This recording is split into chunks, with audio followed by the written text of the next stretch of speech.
Salut tout le monde, le week-end du 28 septembre, j'ai participé à la Tree Jam. Donc c'est une game jam où on doit faire un jeu en 3 heures.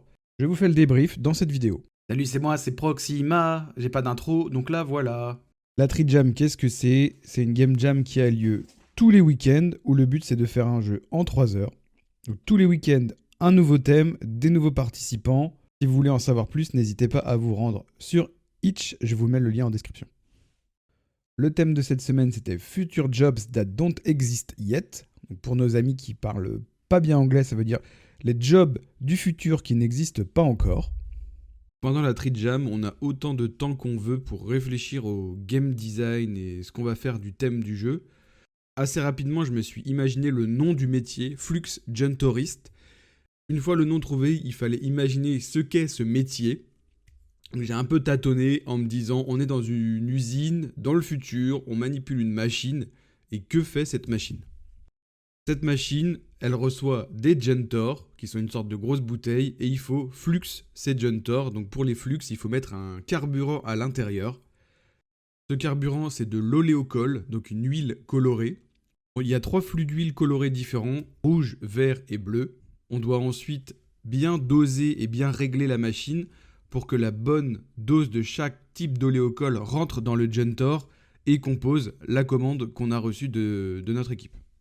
J'ai décidé d'utiliser Godot pour le projet, malgré le fait que je sois plus à l'aise avec Unity. En ce moment, je suis en train d'apprendre Godot.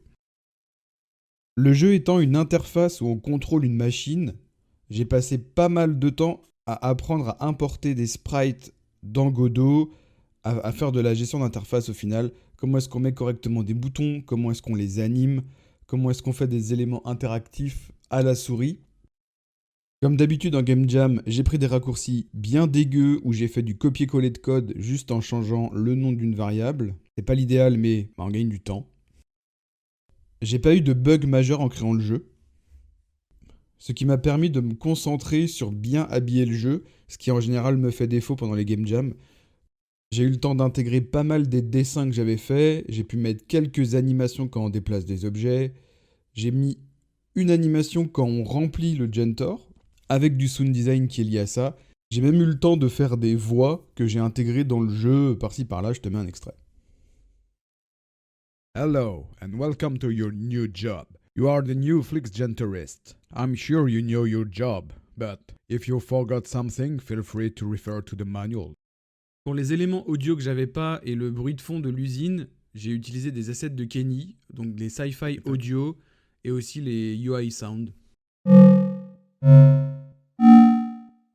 Les résultats de la Game Jam, je finis 8ème sur 24. Je suis content parce que mon objectif c'est de toujours faire un concept de jeu qui soit en lien avec le thème. Donc là je finis 3ème à cette place, donc c'est super cool.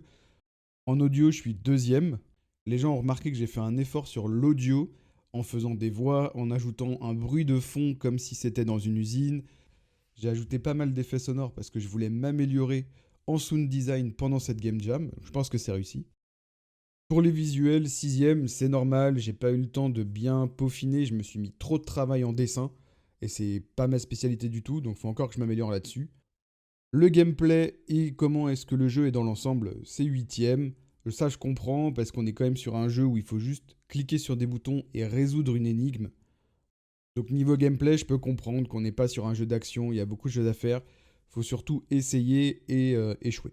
Comme d'habitude, je suis très content d'avoir participé à la Tree Jam. J'ai pu faire un jeu en 3 heures, j'ai pu me creuser la tête sur du game design, essayer de trouver les raccourcis les plus dégueux en code pour faire le jeu.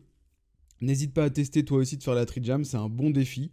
Même si tu mets plus que 3 heures, c'est pas grave. Moi, sur ce projet, j'ai mis 4h30 au lieu de 3 heures. Pour tester le jeu, le lien est dans la description. N'hésite pas à follow si tu veux voir plus de vidéos sur le game dev. Merci d'avoir regardé cette vidéo jusqu'au bout et je te dis à bientôt.